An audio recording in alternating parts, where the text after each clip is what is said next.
오늘 또 오전에 이어서 부활에 대한 것, 오전에는 요한복음 11장을 통해서 예수님께서 왜 통분히 여기시고 왜 눈물을 흘리셨는가 하는 것에 대해서 중심을 두고 부활의 의의가 무엇이며 진정한 부활의 생명의 역사가 무엇인지를 우리가 바로 알아야 된다 하는 것에 초점을 맞췄습니다. 그것이 곧 예수님으로 하여금 울게 하시지 않는 방법이고 우리와 연합한 예수 그리스도를 기쁘게 하는 일이다 하는 것까지 말씀을 드렸습니다. 오후에는 이제 좀 더 구체적으로 들어가서 그러면 부활의 실체가 무엇인가, 부활의 실체가 무엇인가 하는 것을 좀 심도 있게 살펴보고자 합니다. 기독교를 일컬어서 부활의 종교다 그럽니다. 불교나 여타 다른 종교에서는 죽었다가 산 사람이 역대 이래 아무도 없습니다. 육체도 그렇고 마음도 정신도 그렇고 죽었다가 산 사람을 기록하는 경우는 극히 드물었습니다. 유독 기독교만 죽었다가 살았다, 죽었다 살았다 하는 이 개념을 쉽게 말하기 때문에 너무나도 신약 성경에는 아주 널려 있는 것이 그런 말씀입니다. 너무 많이 있다 보니까, 너무 많이 기록되어 있다 보니까 우리들은 그 말씀이 그냥 관념적으로 또 이런 말씀이 또 있구나. 예수님께서도 이 말을 했는데 바울도 이 말을 하구나. 또 히브리서에 가보면은 또 히브리서 기자는 또 그런 말도 하고 있죠.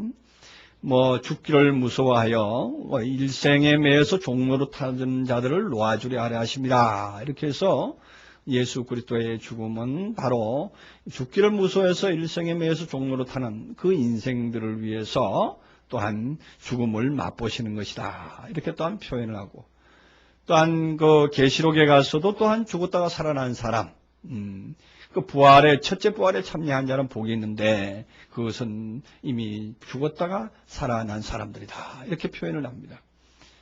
성경에는 여러 군데에서 이렇게 죽었다가 살아난 일에 대해서 잘 말씀을 하고 있는데, 과연 죽었다가 살아나는 것이 무엇인가? 과연 죽는 것이 무엇이고 사는 것이 무엇인가 하는 것을 우리는 흔히들 이제 관념적으로 많이 들어서 압니다. 그리고 또 성경에 기록된 내용들을 통해서 잘 알고 있습니다. 우리가 잘 아는 바, 지난번에 우리가 요한복음 강의를 할 때도 이 말씀을 거론한 적이 있습니다. 사람이 죽는다는 게 무엇인가? 어떻게 죽는 것을 죽었다 하느냐? 성경적인 증거를 대봐라. 그렇게 했더니 로마서에 있는 말씀을 거론을 하고 로마서에 있는 말씀을 말씀하는 분들이 많았는데, 그 로마서 6장에서는 그렇게 말하고 있죠.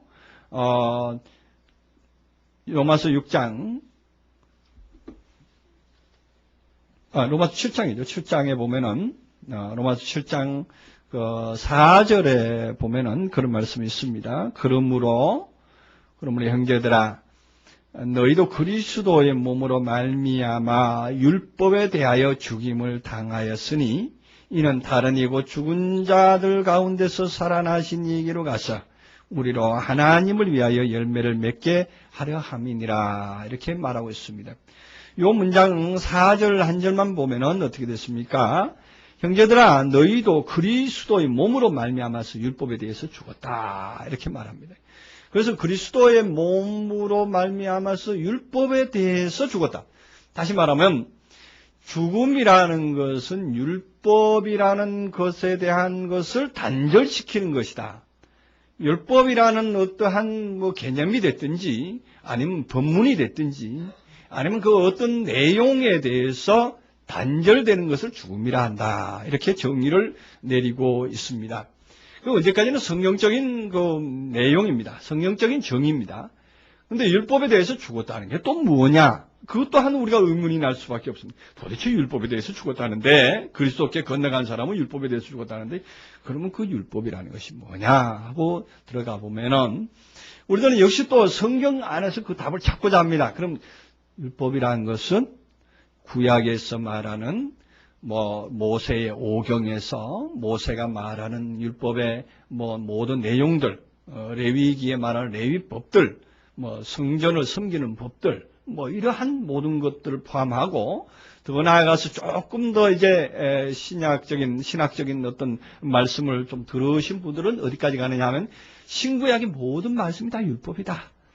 신구약 모든 말씀이 다 율법이다. 오늘날 우리로서 봐서는 율법이다. 왜 그러냐? 그것은 아직 우리들에게 은혜의 법으로 나오지 아니하고 하나의 이론이요, 하나의 어떤 육체적인 행위로 빚어지는 일들이기 때문에 그건 율법이라 한다. 이렇게 말하는 분도 계십니다.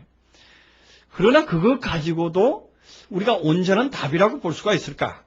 정말로 오늘날 우리들 안에서 적용시키는, 우리들 안에서 개개인별로 적용시킬 수 있는 그러한 말씀일까 하고 들어가 보면은 그거 역시 성경적인 내용은 내용인데 언제까지나 우리들의 생활과 내의 실제적인 죽음과 아직도 무관한 것 같아요. 거리가 있는 것 같다 이런 얘기입니다. 아직 거리가 있는 것 같아서 실체감이 들질 않아요. 네. 그 율법에 대해서 죽었다 그러는데 그걸 그래 뭐 성경의 모든 내용이라 하더라. 그럼 성경에 문자적으로 믿는 거, 뭐 예수님께서 비유로 말씀하시고 예수님의 행동의 모든 것들, 구약에 나타난 성전 섬기는 예법들, 이 모든 것은 히브리서 9장에 가면은 그거는 다 비유라 하더라. 그럼 비유인데 그 비유로 맞이하는 그 모든 것들을 비유로 보지 아니하고 실체로 보고 있을 때는 그건 율법이라 한다. 그럼 그런 것을 성경에 있는 내용을 비유로 율법으로 보지 않고 이론으로 실체로 보지 않고 비유로 넘겨서 보면은 이제 그리스도께 건너간 사람이다. 그럼 그런 관념을 가지고 있는 사람을 대해서 그러면 율법에 대해서 죽었다 한다. 이렇게까지도 확대 해석을 해볼 수가 있습니다. 그렇게까지 확대 해석을 했다고 한들 진정으로 내가 그리스도와 함께 죽음을 맛봤는가 하는 의문에 대해서는 아직도 석연치 않는 무엇들이 남아 있어요. 석연치 않는 해답의 어떤 뭐라 그럽니까? 우리가 아직 완전하게 우리가 어떤 여자분들 화장하고 나면은 화장을 지울 때 보면 비누로만 지워서는 깨끗이 안 지워지죠. 그 지우고 비누로 세수하고 나서도 뭔가 모르게 꿉꿉한 게 뭐가 남아있는 것처럼 그런 남아있는 것을 느낄 겁니다. 그럴 때는 뭘로 지웁니까? 뭐죠? 클렌싱인가 폼인가 이걸로 해서 지웁니다. 그렇게 해서 그렇게 지워져야만이 완벽하게 지워집니다. 마찬가지로 우리 안에 율법으로 말미암아 죽었다고 하는 이 말씀의 내용만 가지고 우리들이 이때까지 이해해 오기는 그렇습니다. 율법에 대해서 죽었으니까 율법의 이론이라든가 율법의 성경에 있는 모든 내용에 대해서 문자적으로 보지 않고 그 성경에 매이지 않는 그것이 나는 그리스도께로 건너간 것이고 그것이 나는 율법에 대해서 죽었다. 이렇게 단정하고 그렇게 그냥 이 정도면 내가 더 많이 아는 것이다 하고 우리가 주저앉아 있기도 합니다. 그러나 오늘 우리가 오전에 봤던 말씀을 기초로 해서 오늘 이 요한복음 5장에 있는 말씀을 다시 한번 들여다보면은 정말로 죽은 자의 부활이라는 것, 죽은 자의 부활, 선한 일을 행한 자는 생명의 부활로 악한 일을 행한 자는 심판의 부활로 나오리라 하는 그 29절의 말씀을 정말로 내가 수용 가능한 존재인가, 수용된 존재인가, 그것을 한번 깊이 생각을 해보지 않을 수가 없습니다. 그래서 저는 오늘 이 말씀을 통해서 과연 우리가 죽음이라는 것이 무엇을 의미하는가, 죽음이라는 것이 과연 무엇을 의미하는가에 대해서 확실하게 같이 한번 짚어보고자 합니다. 우리가 죽음이라고 하는 것은 언제까지나 우리들이 알고 있는 상식으로는 육체적인 죽음과 정신적인 죽음 두 가지로 분류할 수가 있습니다. 그러나 더 깊이 들어가 보면 육체적인 죽음이나 정신적인 죽음이나 죽음이라는 의미를 큰 의미로 놓고 본다면 같은 의미다 이렇게 볼 수가 있습니다. 육체의 죽음은 우리가 늘 흔히들 생각을 합니다. 우리가 흔히들 호흡이 끊어진 사람은 죽었다 한다. 호흡이 끊어진 사람은 세상에 대해서 미련을 가지고 싶지만 세상에 대해서 아무 일도 하지 못하는 사람이에요. 죽은 사람은 발로 집어차도 아프다 소리도 못하고 너 왜 때려 말도 못하는 존재가 죽은 사람입니다. 죽은 시체는 그런 상태가 죽은 시체입니다. 그 죽은 시체는 생각도 할 수가 없어요. 뭐 자동차가 자기 옆을 지나가도 저 차가 왜 지나가는가? 뭐 이것도 생각을 못하죠. 바람이 불어도 바람이 부는가? 엄동설 안에 내놔도 왜 이렇게 추운가 하는 것도 느끼지 못하는 존재가 죽은 존재다 하는 겁니다. 그뿐만 아니라 더 극단적인 표현으로 말한다면은 가족이라는 것에서 또한 자기의 삶에 대해서, 삶의 터전, 그 다음에 또한 모든 일하던 것, 그 다음에 명예, 모든 것들이 다 자기와 관계없는 상태가 죽음의 상태다 하는 것입니다. 이 죽음의 상태를 그대로 우리는 정신적인 죽음의 상태로 한번 옮겨놓고 생각을 해봐야 됩니다.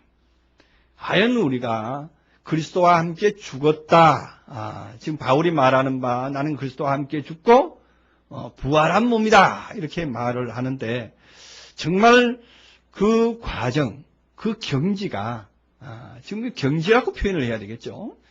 이게 쉽게 되는 문제가 아니기 때문에 그렇습니다. 이 경지라고 말해야 되는데 그 경지가 과연 어느 만큼의 경지일까 하는 겁니다.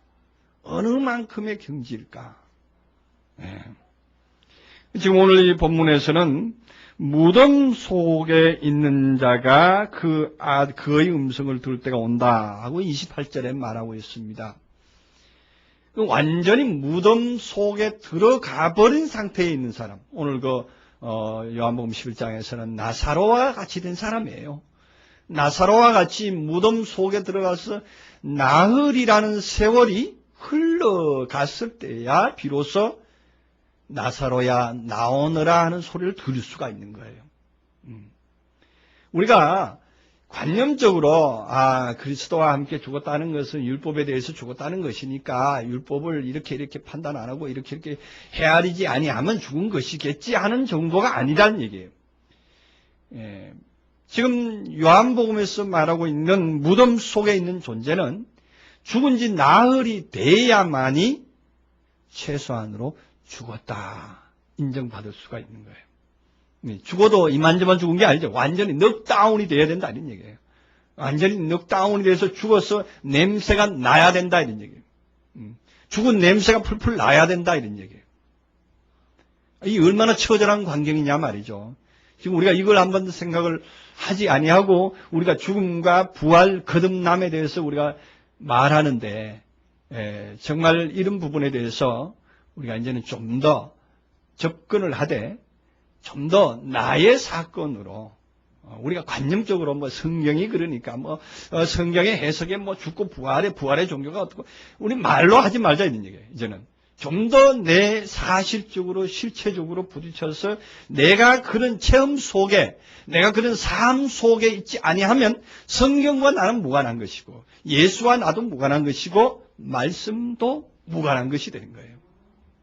예수가 그때 당시에 유대인과 마리아와 마르다를 향해서 눈물을 지었듯이 오늘날 이 복음의 생명의 실체를 보고 있는 그 사람이 말하는 그 입장에서도 똑같은 형국이 일어나고 있다는 것입니다.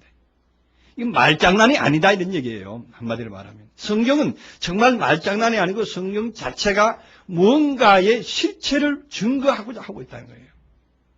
근데 이 부분에 대해서 우리가 좀 더 깊이 생각을 해보면 그 죽음이라는 것을 우리는 다시 한번 의미를 부여해 볼 수가 있습니다. 여기에 의미를 부여한다면 우리들의 그 삶을 우리들의 지금 현재 살고 있는 그 삶의 모든 둥지를 일순간에 송두리째 제로 지점으로 만들어 줘야 된다는 거예요. 그래서 아까 오전에는 그 어린 아이와 같이 되지 아니하면 하는 얘기가 그런 얘기고 우리 산상수훈의 마음이 청결한 자는 하는 얘기가 또 그런 얘기입니다. 그래서 청결 상태가 어느 상태가 청결이냐? 제로 지점의 상태가 청결이다 이런 얘기죠. 제로 지점. 그러니까 아무것도 내 마음 속에 들어와 있지 않는 거예요. 새겨져 있지 않는 거예요. 인식은 하되 새겨져 있지 않는 상태. 그걸 저는 얼마 전부터 거울에 자꾸 비유를 하는데, 거울은 비춰지는 대로 그냥 볼 뿐이잖아요. 나타나는 대로 무엇이 빨간 옷을 입고 가면 빨갛게 보이고 파란 옷을 입고 가면 파랗게 보이는 거예요. 그러나 거울에는 채색이 되지 않잖아요. 빨간색이 있고 하루 종일 서 있었다고 해서 거울이 빨간 거울이냐? 그렇지 않잖아요. 바로 비켜서 보면은 언제 빨간 것이 내게 있었더냐 하는 정도의 상태가 되는 것이 거울이다 하는 얘기입니다. 그 상태가 되는 것이 우리의 마음이다 하는 겁니다.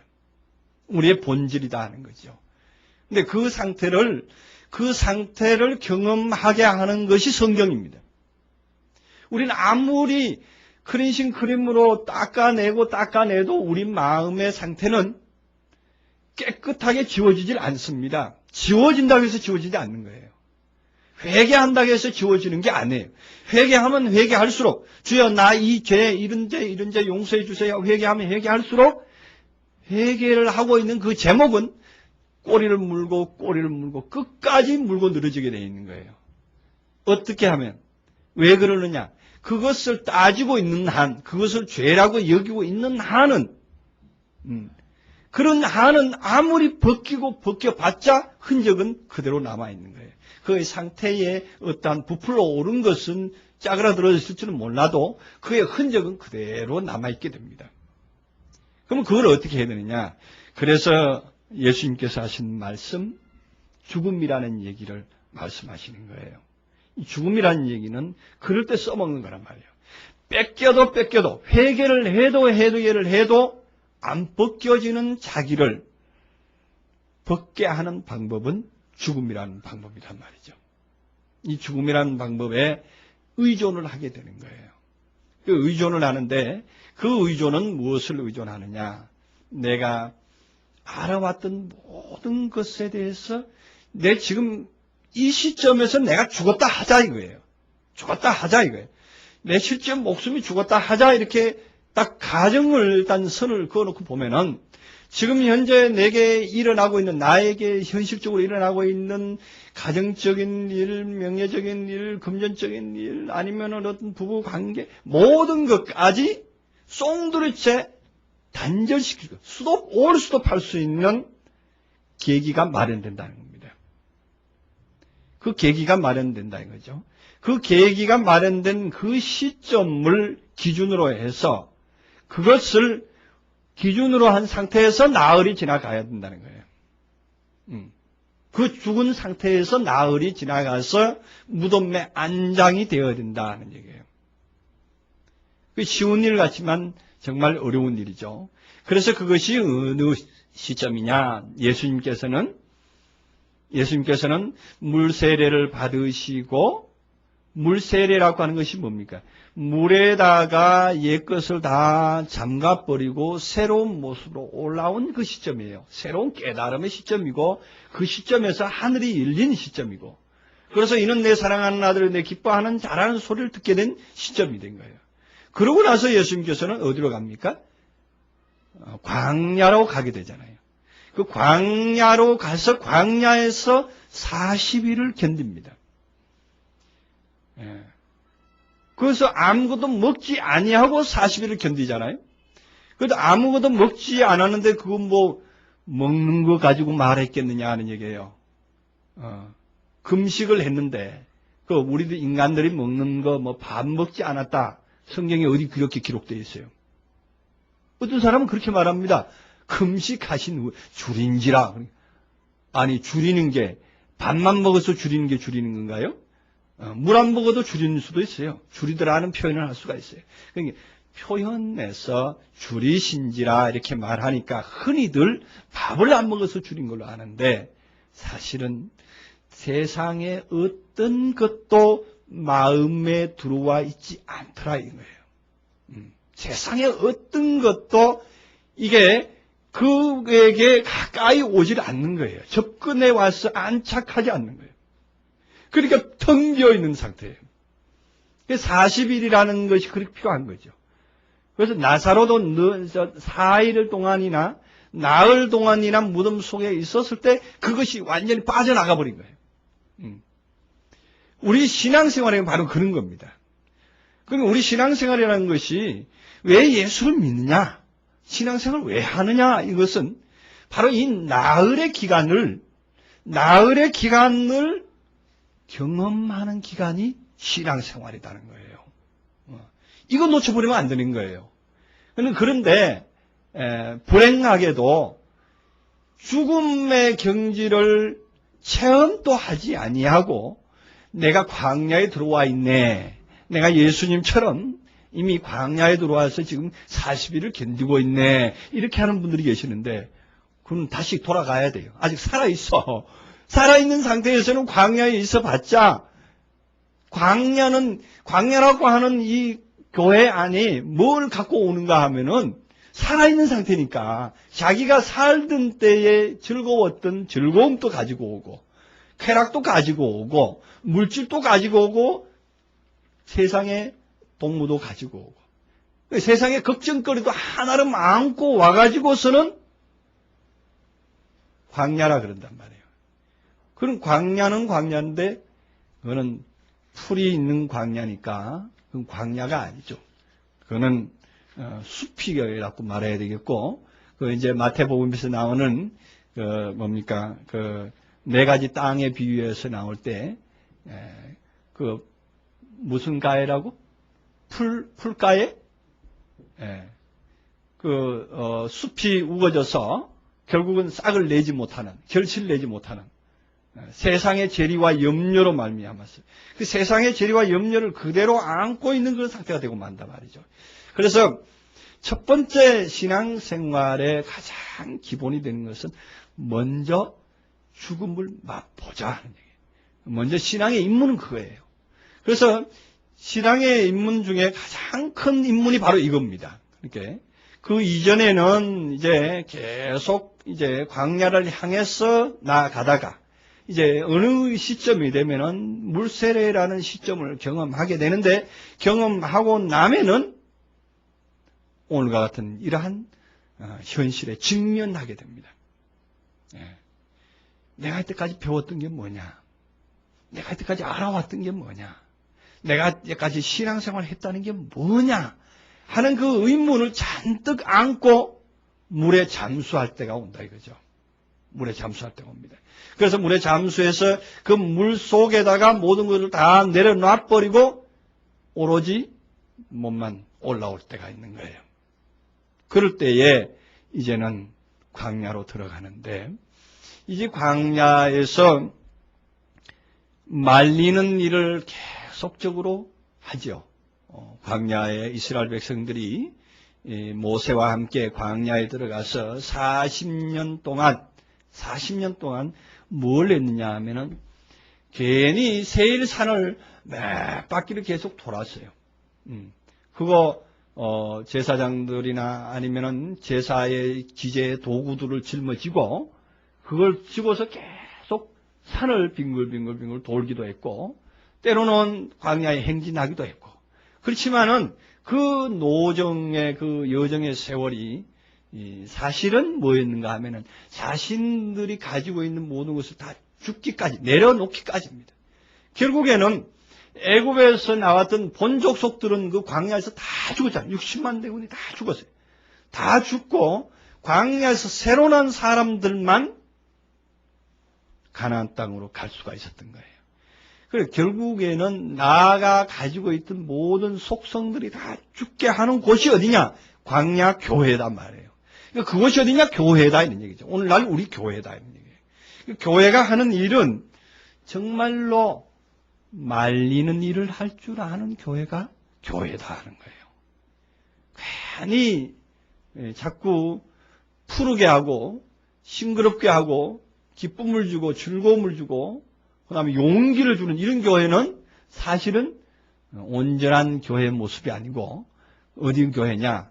미디안 광야에서 모세가 치던 양무리들이다 이런 얘기예요.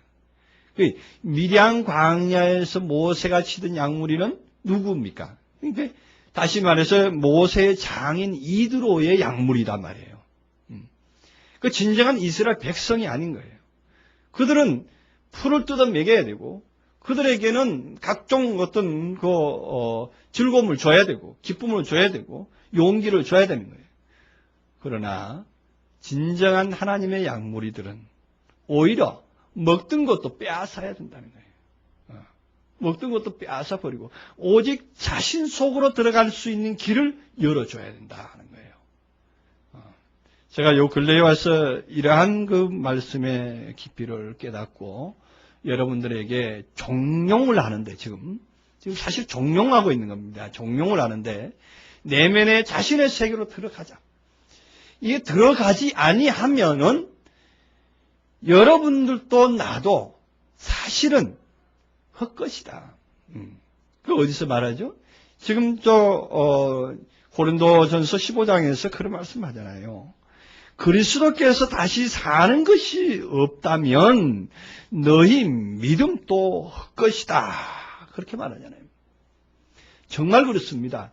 우리 안에서 그리스도께서 다시 사는 그것이 없다면 나의 가르침도 헛것이고 여러분들의 믿음도 헛것인 거예요. 나의 믿음도 헛것인 거예요. 이것이 만들어지지 아니하고 이것이 나타나지지 아니하면은 우리는 사실은 계속적으로 오리무중의 길을 걷고 있단 말이에요. 그래서 이제는 자신들이 다시 한번 살펴서 내가 정말로 나를 말리우고 있는가? 나를 말리우고 있는가? 내가 넉 달이 지나고 있는가? 내가 나흘의 과정에 들어가고 있는가? 40일 광야의 과정에 어느 시점에 있는가? 그래서 끊는 것에 대해서 이제는 습관적이 되어야 된단 말이에요. 습관적이 된다. 세상의 어떠한 것, 미련, 세상의 어떠한 것들에 대해서 끊는 것이 습관적이 된다. 그러니까 그러면 세상에 살고 있는데 세상의 것을 다 끊으란 말이냐? 세상의 어떤 무엇을 다 끊으란 말이냐? 이렇게 생각하면은 굉장히 답답해 올 겁니다. 어떤 분들은 답답해 올 거예요. 어떻게 끊으란 말입니까? 하고 물어보시는 분이 계실 거예요.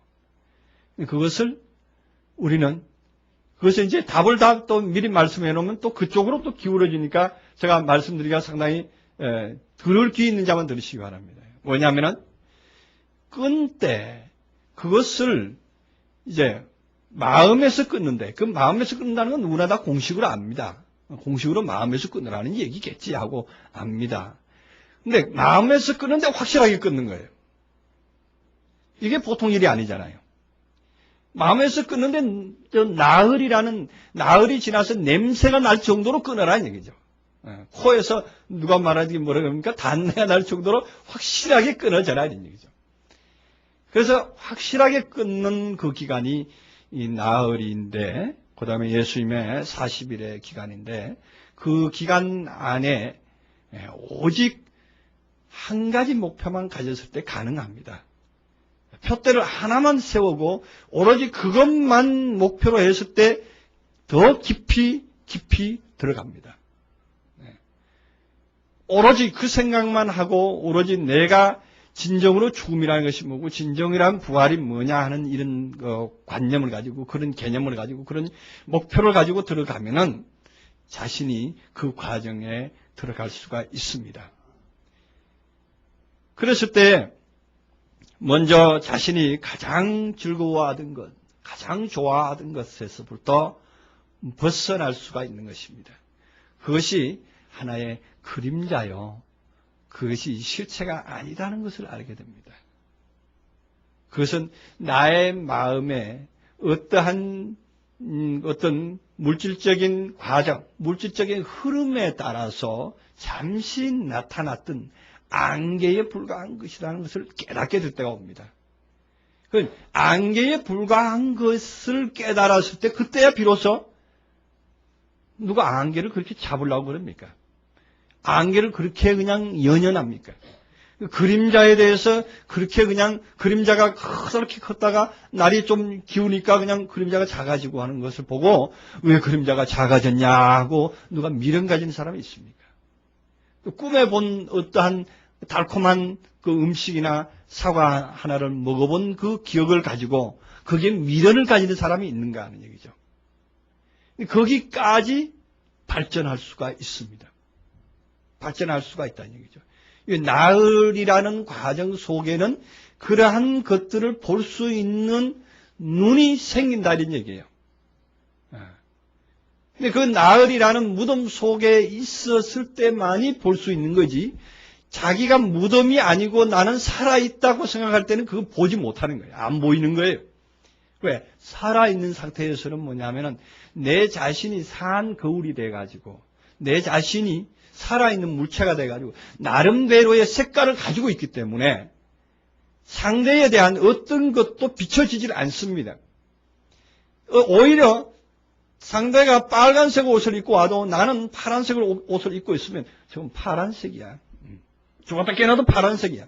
그렇게 여길 수밖에 없는 것이 산 사람의 상태예요. 그러나 무덤에 들어간 사람은 객관적인 입장이 될 수가 있는 거예요. 투명 거울이 될 수가 있는 거예요. 아무 색깔을 가지고 있지 않는 완벽한 거울의 상태가 될 수 있는 거예요. 그래서 보면은 보여지는 대로 판단할 수가 있는 거예요. 그것이 진솔한 표현이고, 그것이 또한 또 어떤 상태면은 더 나아가서 천진한 상태다, 이렇게 볼 수가 있는 거예요. 그래서 천진한 상태의 그러한 모습들에서 상태가 점점점 깨끗해지고, 더 나아가서 내가 가지고 있던 투명 거울, 맑은 거울이 뭐 흐릿하게 뭐 다른 색깔로 이렇게 있다가 그것이 점점점 엷어지는 그런 상황을 맛보게 됩니다.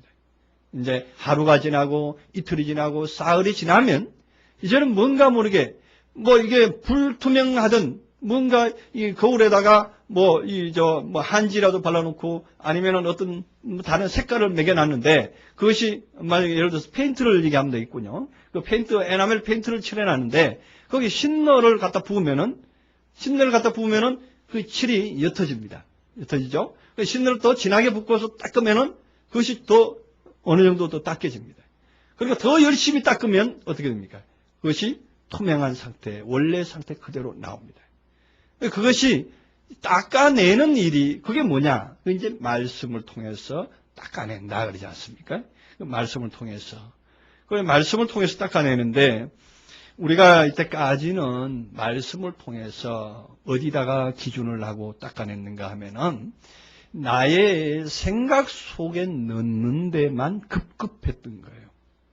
나의 생각 속에 넣어서 이 생각 속에서 뭐를 어떻게 그거를 응용해서 뭐를 어떻게 한번 해보려고, 뭘 어떻게 누구에게 좀 얘기도 좀 해보고 누구에게 좀 가르쳐도 보고 이렇게 하려고 사실은 성경을 배우기도 하고 그랬던 겁니다.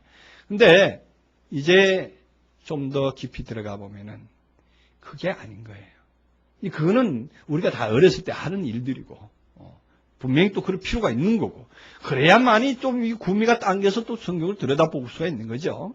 그러나 이제 어느 정도 깊어지면은 그것이 성경이 어떤 누구를 위한 게 아니라 바로 나 자신을 위한 거라는 것을 가장 깨닫게 되고 애착을 가지게 되죠. 그래서 그것을 한 개 얻어진 것이 세상에 그 어떤 것보다도 유익해서 나의 마음에 집중적으로 공격을 하게 되죠. 그 말씀의 포인트를 가지고 마음에다가 집중적으로 공격을 한다는 얘기는 집중적으로 닦아낸다 이거죠. 그것을 가지고 닦아내고 가리워진 것들을 이제 걷어내니까 이제 투명하게 보여지는 겁니다.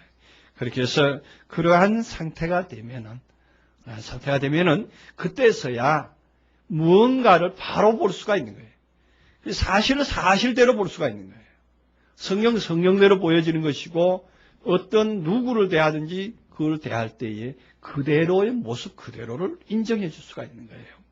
나의 색깔을 가지고 있지 않을 때 가능하다는 것입니다. 그래서 그 일을 요한복음에서는 말씀을 하고 있는데, 요한복음 5장 19절 이하에서는 예수께서 저희에게 이르시되 내가 진실로 너희에게 이르노니 아들이 아버지 하시는 일 보지 않고는 아무것도 할 수 없나니 아버지께서 행하시는 그 무엇을 아들도 그같이 행하느니라. 아버지께서 아들을 사랑하사 자기의 행하시는 것을 다 아들에게 보이시고 또 그보다 더 큰 일을 보이사 너희로 기이하게 하리라. 아버지께서 죽은 자들을 이렇게 살리심과 같이 아들도 자기의 원하는 자들을 살리시느니라 이렇게 되어 있습니다. 자, 조건이 있죠. 아버지께서 죽은 자들을 살리시는데 그 살리심과 같이 아들도 아무나 살리는 게 아니고 자기를 원하는 자들을 살린다는 거예요. 자기를 원하는 자들. 그러니까 죽어 있을 때에 비로소 자기가 어떠한 상태인가, 내가 누구인가, 내가 무엇이 돼야 하는가, 다시 말하면 내가 아들이 돼야 되겠다 하는 절대절명의 소망을 가질 수가 있는 거예요. 죽어 있는 사람의 소망은 오로지 사는 것만 소망인 거예요. 그러니까 무엇으로 살아야 되겠다는 그것도 없어요. 오로지 사는 것. 여러분들 물에 빠진 사람이 대통령이 물에 빠져 있는데 죽기 일보 직전인데 당신 대통령 명예 내려놓을 거요? 살려주면 대통령 명예 내려놓을 거요? 하면 내려놓겠다 할 거요? 안 할 거요? 내려놓겠다 하겠죠. 살려만 준다면 그까지 대통령 그게 명예가 중요 아니야. 예. 살려만 준다면. 예. 그렇죠? 즉 명예가 문제가 아니에요. 예. 돈 10억이 은행에 있는데 당신 죽겠소 물에 빠진 사람 상태에서 아주 그냥 건져내주지 않으면 그냥 떠나갈 그런 상태에서 돈 10억 당신 건져내주면 돈 10억 나 줄 거요? 준다 그러지 안 준다는 사람 누가 있겠어요? 여러분들 그런 사람이 있겠어요? 나 돈 10억 못 주겠다. 나 죽든지 말지 내비 돌아가는 사람이 있겠어요? 정말 그러한 상태. 오로지 생명 하나만 바라보는 그때가 온단 말이죠. 그러면 그 다음부터는 무엇을 바라겠어요? 살려줬는데 이제는 살아났는데 부활한 사람이 그 산 것으로 기뻐하는 거잖아요. 그죠? 산 것으로. 내가 뭘 살았어. 이제는 돈을 어떻게 벌어야 되겠다. 우리 뭐 처자식을 어떻게 먹여 살려야 되겠다. 이런 걱정이 그게 들어오지 않는 거예요. 딱 그 상태에서는.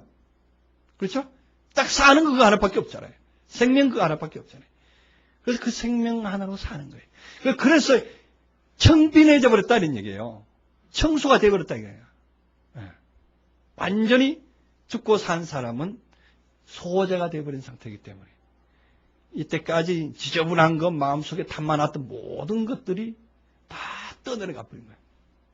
다 버려져 버리고 오직 생명 하나만 가지고 모든 만물에 비춰질 수가 있는 거예요.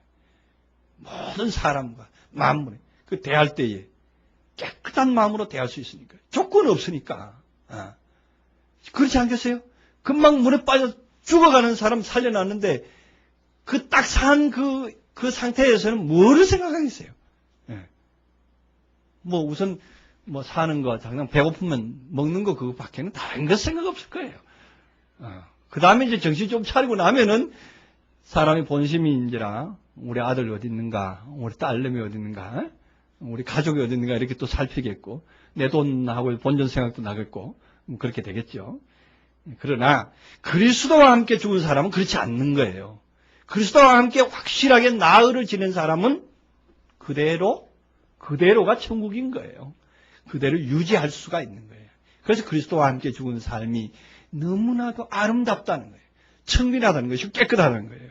그래서 자기를 원하지 않으면 살려주지 않습니다. 자기를 원하지 않으면 부활이 없어요. 그럼 부활이 아닙니다. 그건. 아버지께서는 아무도 심판하지 아니하시고 심판을 다 아들에게 맡기셨나니 그러죠. 22절에 5장 22절입니다. 그 심판을 아들에게 다 맡겼다. 그러면 다시 말하면 심판을 아들에게 다 맡겼으니까 아들이 막 휘두르고 해도 되느냐? 그 아들은 누구냐면 이제 산 아들이잖아요. 산 아들에게 심판을 맡겼으면 이제 죽은 뒤에 심판 권세를 그러니까 그런 죽고 산 사람만이 심판하는 권세를 가질 수 있는 거예요. 왜? 선입견이 없잖아요. 편견이 있을 수가 없잖아요. 나는 뭐 빨간색을 좋아하니까 빨간색 옷을 입은 사람은 특별 대우하겠어. 이런 개념이 없단 말이에요. 나는 돈을 좋아하니까 돈 보따리 많이 갖고 오는 사람한테 특별히 뭐 한 자리 주겠어. 이런 개념이 없는 거예요. 왜? 이미 아무 개념이 없으니까. 깨끗한 개념이. 그러니까 그 사람은 심판할 수가 있는 거예요. 아무거나 다 헤아릴 수가 있는 거예요. 공정하게. 그래서 심판하는 권세를 맡겼고 23절에 이 모든 사람으로 아버지를 공경하는 것 같이 아들을 공경하게 하려 하심이니라. 아들을 공경치 아니하는 자는 그를 보내신 아버지를 공경치 아니하느냐. 이제 공경하다 하는 얘기를 나오는데 지금 이거 받들어 모시다 하는 쪽으로 이 공경이라는 단어가 한글에서는 사용되고 있죠. 그러나 원문에서는 이 공경이 아니라 이것을 하나의 사모함 또는 그것을 갈망하다 뭐 이런 의미로 사용이 되어야 됩니다. 그래서 아버지를 갈망하고 또한 아들의 상태를 갈망하고 원하는 그러한 상태를 말합니다. 내가 진실로 너희에게 이르노니 내 말을 듣고 또 내 보내신 이를 믿는 자는 영생을 얻었고 심판에 이르지 아니하나니 사망에서 생명으로 옮겼느니라. 뭐하는 사람이? 내 말을 듣고 내 보내신 이를 믿는 자. 이게 이제 믿는 자죠. 진짜로 이제 믿는 자. 죽고 산 상태로서 믿을 때 믿는 거예요. 이제. 그 전에는 뭐였느냐? 그 전에는 믿는 것이 아니라 뭐였다고요? 의지하는 것이었다 말이에요. 의지하는 것이었다. 신뢰하는 것이고 의지하는 것이었다. 이거죠. 그럼 믿는다는 것은 자존의 위치에서 자기의 위치에 자기의 상태에서 믿는 그 믿음이 믿는 것이지. 그것을 의지하고 의존하고 우리 주님께서 이거 해결해 주시고 이거 해결해 주옵소서 하고 예수님을 심부름꾼으로 사용하고 있을 때는 그럼 믿는 게 아니다 이런 얘기예요. 25절 진실로 너희에게 이르노니 죽은 자들이 하나님의 아들의 음성을 들을 때가 오노니 곧 이때라. 듣는 자는 살아나리라. 그렇죠? 음성이 들려야 됩니다. 비로소 음성이 들립니다. 종전에는 죽지 않았기 때문에 안 들리는 거예요. 죽지 않았기 때문에. 무슨 소리만 들리냐? 세상의 소리만 들리는 거예요. 산 상태에서는요, 온갖 세상의 잡소리가 다 들리죠. 버스 지나가는 소리에서부터 시작해서 세상의 각종 유언비어들이 막 들어오는 겁니다. 세상의 각종 뉴스, 정치 뉴스, 사회 뉴스, 각종 것들이 들어올 뿐만 아니라 사상의 뉴스들도 들어온다 이거죠. 여기 가면 예수가 있다 하더라. 여기 가면 구원받는다 하더라. 여기 가면 기적이 일어난다 하더라. 표적이 일어난다 하더라. 여기 가면 뭐 어떻게 된다 하더라. 죽은 자가 살아난다 하더라. 이러한 유언비어들이 막 들어오는 겁니다. 근데 그게 딱 죽어버리면 그런 거 안 들어와요. 안 들려요? 그런 소리가. 죽은 사람 그런 소리 들려요? 죽은 사람한테 귀에다 대고 일어나라 한번 해봤어요? 일어나요? 안 일어나요. 죽은 사람은 안 일어나요. 그럼 무슨 소리만 들리느냐? 하나님의 소리는 들려요. 죽은 사람에게. 오로지 왜? 깨끗한 상태니까. 그것들이 다 막혀져 버린 상태니까. 그것들이 다 걷어버렸으니까. 이 장의 벽을 걷어버렸으니까. 우리가 이제 여러분들 아마 그 경계지역, 우리 이북과 남한의 경계지역에 강원도 철원이나 그쪽에 가서 라디오를 틀어보신 적 있을 거예요. 라디오를 틀면 괜히 와와와 하는 이 소리만 나고 라디오가 안 잡히는 경우가 있죠. 그게 뭔지 아세요? 그게 방해 전파라는 거예요. 방해 전파라는 건데, 이북에서 나오는 라디오 방송이 우리 방송에 들리지 않게 하려고 방해 전파로 쏴가지고 그쪽 그 간격에만 이제 이북 방송이 들리지 않게 이제 방어벽을, 소리 방어벽을 만든 거예요. 그것처럼 오늘날 우리들의 마음 속에서 세상의 소리가 하나님의 소리가 못 들어오게 방어벽이 되어 있는 거예요. 그러니까 하나님의 소리를 듣지 못하게 와와와 하는 소리 잡음이 그냥 막 들리게 버려지는 거예요. 근데 그게 딱 단절시키고 나면, 그걸 죽어버리면, 올 수독돼 버리고 나면은 결국에는 그 소리가, 하나님의 소리가 들어오는 거예요. 그래서 그 음성을 이제 죽은 자들이 이제 듣는 것이 그 음성이에요. 진정한 음성이고, 그 다음에 아버지께서 자기 속에 생명이 있음같이 아들에게도 생명을 줘 그 속에 있게 하셨고 또 인자됨을 인하여 심판하는 권세를 주셨느니라. 이를 기이 여기지 말라. 무덤에 무덤 속에 있는 자가 그의 음성을 들을 때가 오나니 선한 일을 행한 자는 생명의 부활로 악한 일을 행한 자는 심판의 부활로 나오리라. 그 선한 일을 했어야 생명의 부활로 나오죠. 선한 일을 한 적이 있겠어요? 선한 일을 한 적이 있겠느냐 말이죠. 선한 일이라고 하는 것에 대한 개념을 우리는 또 정의할 필요가 있습니다. 무엇이 선한 일인가? 그 선한 이는 하나님 한 분밖에 없다. 이렇게 지금 또 성경은 말합니다. 그 선하다 하는 것이 뭐냐? 선하다 하는 것은 깨끗하다 하는 것도 됩니다. 청빈하다 하는 것도 됩니다. 그 뭔가를 내게 집어넣어 놓지 않은 상태, 텅 비어 있는 상태, 빈 거울 상태. 그 상태가 선한 일이다. 그런 무엇을 본다? 마음이 청결한 자는 하나님을 볼 것이요. 그랬잖아요. 마음이 청결한 상태, 깨끗한 상태. 그 상태는 생명의 부활로 나올 수가 있는 겁니다. 그래서 선한 일을 했다 하는 얘기는 바로 청빈한 일에 접근했다. 다시 말하면 난 죽었다 이런 얘기예요. 쉽게 말하면 그런 얘기예요. 선한 일이랑 다른 게 없어요. 하나님 앞에서 선한 일이라는 건 오로지 내가 죽는 것밖에 없는 거예요. 그것이 하나님 앞에 최고의 선인 거예요. 최고의 선은 그밖에 없는 거예요. 오로지 내가 완전히 죽어지는 것. 그것이 하나님께 최선의 담례가 되는 것이고 최선의 감사가 되는 거예요. 그것이 구약 성경에는 많이 나와 있죠. 양을 잡아서 어디다가 번제단에다가 드렸잖아요.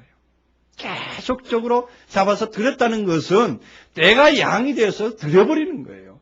그 너희 몸을 하나님 기뻐하는 사한 제사로 드리라.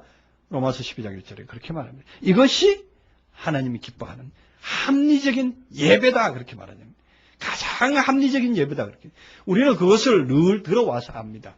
들어와서 알지만 어떻게 죽는지, 어떻게 죽는지에 대해서는 우리가 아직도 그런 부분이 확실히 답이 안 나왔는데 오늘 이 말씀을 통해서 어느 정도는 감을 잡으셨으리라 믿습니다. 그런데 아직도 여러분들에게는 확실하게 뭔가 잡히지는 않았을 거예요. 왜냐? 나머지는 여러분들의 체험에 의한 것이지. 그것까지 해줄 수는 없잖아요.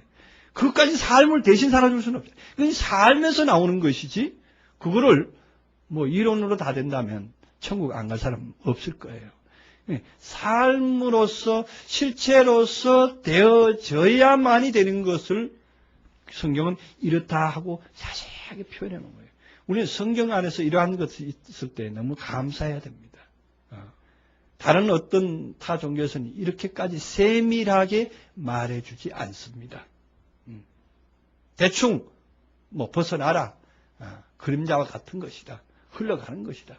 이렇게 생각하고 그렇게 말한 것뿐인데 성경은 자세하게 들어가는 법까지 그다음에 과정까지 들어갔어의 생활의 상황까지 다 표현해주고 있기 때문입니다. 그래서 오늘 이 말씀이 정말 우리들의 삶이 되어가지고 정말 우리들에게 생명의 부활이 실체가 이루어지는 저와 여러분 다 되시기를 주님의 이름으로 축원합니다.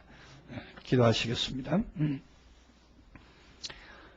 사랑의 하나님, 우리가 진실로 생명의 부활로 나오기를 원합니다. 생명의 부활체가 되기를 원합니다.